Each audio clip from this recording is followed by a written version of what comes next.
Surtees authority looking over to see what sort of damage is being done, and right on his wheel goes Giuseppe Di Grande of Mapei. And the tempo has picked up the first of three, because this is Ellie now coming back into the fold. The Massey and Vasseur are still up the head, but they're closing in pretty rapidly. And you have to say now that Jan Ullrich is looking every bit the defending champion of this year's Tour de France. He is just sitting at the front, taking out the pace there, making sure that nobody attacks him. In second place, Di Grande. Right behind there as well, another Telecom rider, Bjarne Rieke, SRT in the green jersey of Kelme, riding an excellent Tour de France, and still in there, Bobby Julich. Leonardo Piccoli also here, but you know, looking at the face of Bjarne Rieke, we only see it occasionally. Looks as though he's really suffering right now. And having a tough time of it. Alano is missing from this group. Pantani is here, but Alano will fall today as well. Conditioned a little bit better here on the Peyresourde, which incidentally was where Tom Simpson lost his yellow jersey in the Tour de France back in 1962. That's the only time a British rider wore the yellow jersey. Help at all come up to Jan Ullrich at the moment. He's showing that he is the main contender for this year's Tour de France. On the back there as well, that was movement long riding on. So really, as we said, this is the most important day when the big hitters are going to come out and play. There's the Pirate there in the yellow jersey of Tony Uno, who's Marco Pantani, and on the back of the group you can see what sort of damage is being done. Bobby Julich in there as well. If you want to know where the yellow jersey is, the last time check we got on Lord Debian, he was 26 minutes behind this group, and I think he'll be even further than that right now. Great to see Marco Pantani. We haven't seen him at all in the Tour de France, and this is the first time he's in fact put out of the saddle. This is an attack by Pantani. I thought he was just going to move to the front, but he's decided this is the time to go. Well, Marco Pantani waited for the mountains for just over a week, and now he is beginning to sprout his wings again and go for the summit. He's got to go early on this stage, because he need a good descent down to the shop for the stage. He has to catch the leaders on the road here, but there's still two of them. Massive in the head. Is also ahead of Pantani as well, because Ullrich did not respond to the setting pace like that. Ullrich was not the only person who couldn't respond there. I think most of the riders in the group looked the other way when Marco Pantani attacked. Because nobody has the acceleration that the little man from Italy has when it comes to attacking on this line, picking his way through the motorbike. I'm fairly sure quite around the corner there you see Giuseppe Vasseur hoping, I think, to get over the summit, still with a slight advantage over the group. But Massey's doing the ride of his life. Massive unbelievable today, because he's now ahead of Vasseur, just on the other side of the motorbike. And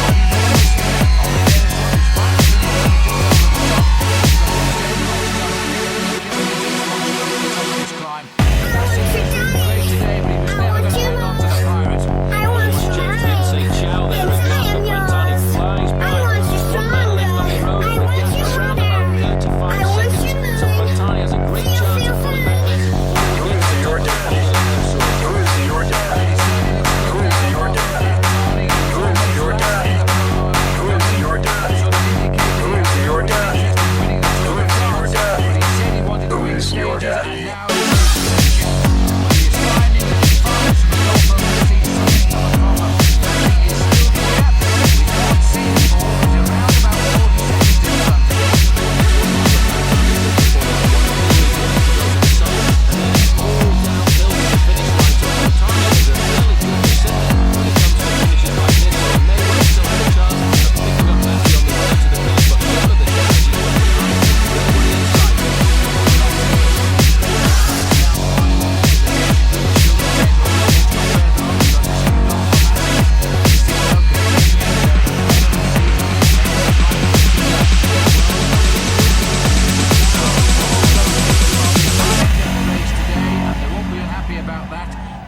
Has really turned this Tour de France around, with Alano crashing, Casagrande now out of the Tour, the leader of Cofidis.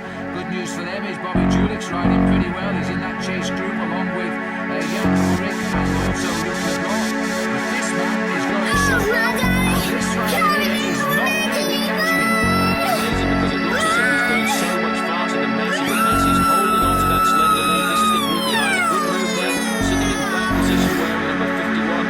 Bogard, the champion of Holland, he's happy to be in the group with Jan Ullrich, but over the top, Massey still has an advantage over Marco Pantani. And the Pirates are getting into top gear now, because he's got 15 kilometres all downhill, just 10 miles to try and get across and do what he wants to do in this Tour de France, which is win all of the mountain stages.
risky position to get yourself into. 10 kilometers remaining for Rodolfo Massi. And still the time gap is not coming down. The last split we had over race radio was 35 seconds on Marco Pantani, so it's staying exactly the same down this descent.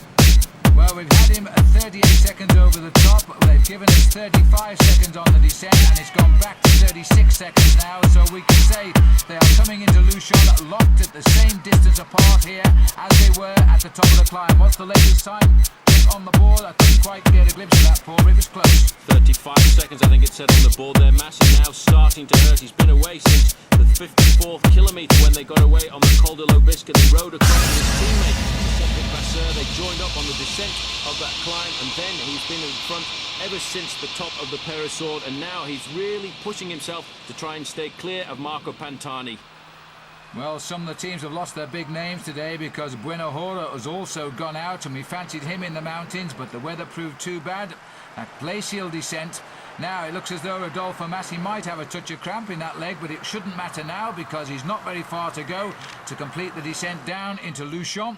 The last winner here, by the way, was the British rider Robert Miller back in 1983. That looks like Ulrich there. He's trying to do something special as well. Now, has he got away from them on the top of the climb? Well, Ulrich trying to keep the pace up high, being chased down by Michael Bogart there, and coming up Jose Maria Jimenez of Banesto. He realises now how important it is to try and chase back Marco Pantani. He realises the danger of a man like this in the mountains. He doesn't want to give him too much of an advantage on any of these mountain stages because Pantani will be climbing up in the overall standings. He knows he can deal with Pantani in the time trials, but you've got to keep your options open on the descents here now.